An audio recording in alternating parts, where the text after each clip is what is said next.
Hi everyone, कैसे हो आप सभी।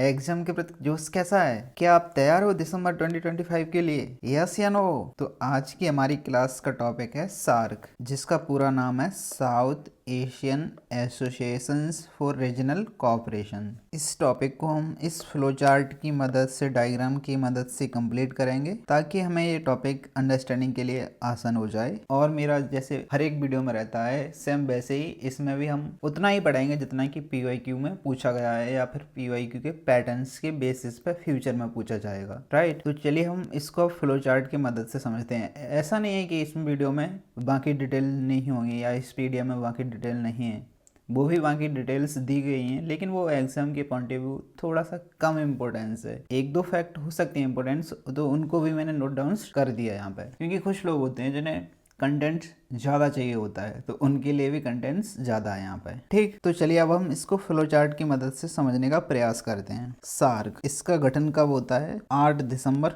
1985 को। 8 दिसंबर को ही सार्क डे के रूप में हम मनाते हैं। कैसे? यानी कि 8 दिसंबर को किस डे के रूप में? सार्क डे के रूप में। 1985 में ही सार्क का चार्टर आया था। इस चार्टर में सीधा बोला गया कि द्विपक्षीय विवाद शामिल नहीं होंगे इस सार्क में, जिनकी चर्चा भी नहीं हो सकती है। सार्क के जो निर्णय होंगे वे सर्वसम्मति से होंगे। ठीक, इसका हेडक्वार्टर कहाँ पर है? काठमांडू, नेपाल में। इसके सदस्य कितने हैं? इसके कुल 8 सदस्य हैं, जिनमें से 7 संस्थापक सदस्य हैं और अफगानिस्तान 8वां सदस्य है, जो कि 2007 में शामिल हुआ था। हमें याद रखना है 7 कौन कौन से सदस्य हैं। तो वो है भारत, भूटान, नेपाल, बांग्लादेश, श्रीलंका, मालदीव, पाकिस्तान। राइट, हमें याद करने हैं, याद हो जाएंगे क्योंकि पड़ोसी देश हैं जिनसे हम परिचित हैं। एक यूजीसी नेट में ये भी क्वेश्चन पूछा गया था कि ऑब्जर्वर स्टेट कितने हैं इसके, तो कितने हैं? 9।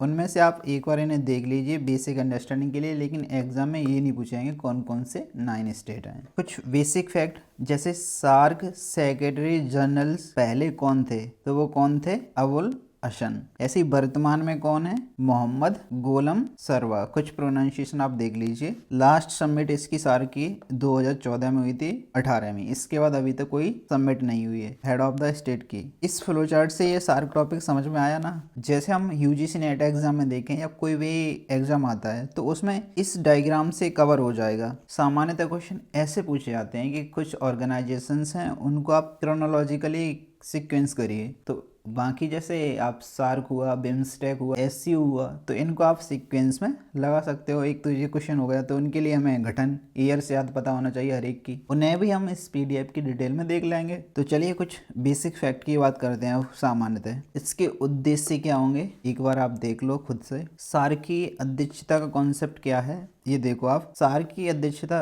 रोटेशंस के आधार पर बदलती रहती है। वो बदलती कैसे रहती है?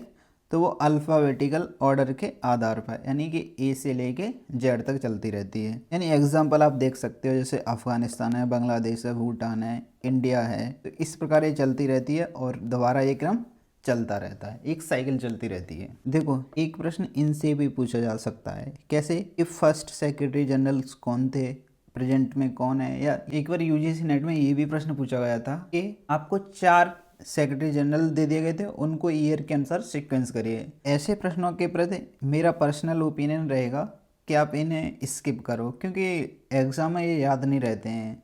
आपको याद करना है तो पहला और अंतिम याद कर लो बस। ठीक, सार्क समिट, इसमें ही हमें पहली और अंतिम याद रखनी है, इतना ही बस। आप देख सकते हो, अगर जैसे टाइम भी रहे आपके पास बचे भी, तो आप एक बार इसे लर्न कर लो।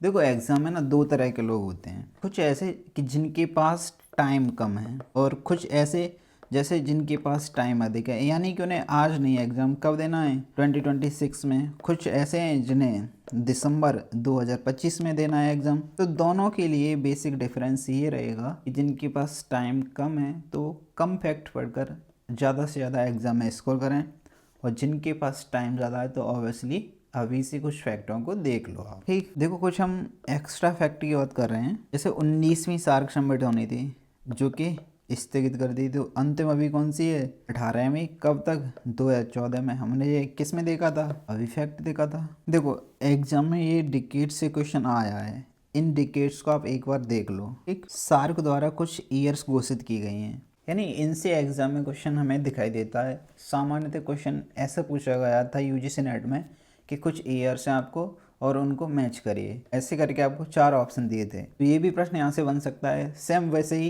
इस फैक्ट को हम पढ़ें, यदि हमारे पास टाइम है तो देख लो, नहीं तो स्किप करो इसको भी। देखो लास्ट में सार्क की मेजर सेंटर, तो इन्हें भी आप एक बार गो थ्रू कर सकते हो क्योंकि पीडीएफ आपके पास है। ऑब्वियसली इनमें टाइम टेकिंग नहीं है, इसे में रटना ही है ना सीधा सीधा, क्या ही कर सकते हैं फैक्ट में। देखो अगर मुझे एग्जाम देना है तो मैं क्या करूँगा, मैं देखूंगा इसका गठन कब हुआ, हेडक्वार्टर कहाँ है, सदस्य देश कितने हैं, ऑब्जर्वर स्टेट कितने हैं, इस चीज़ को बता दूंगा। देन मुझे नेक्स्ट भी ऑर्गेनाइजेशन कवर करना है ना, तो मैं उसको वरीता दूंगा। मेरा खुद को ओपिनियन है ये, तो आप भी अपना ओपिनियन खुद बनाइए ना कुछ। जैसे आपको फैक्ट कितने याद करने हैं, इतना मैं वास्ट सिलेबस कवर कर ले जाऊंगा तो फिर डीप लेने को भी पढ़ लूँ मैं। इस प्रकार कुछ ना कुछ थिंकिंग बनानी होगी आपको। ठीक, तो आज के लिए इतना ही। थैंक यू, नमस्ते, हंसते रहिए, मुस्कुराते रहिए, जय हिंद।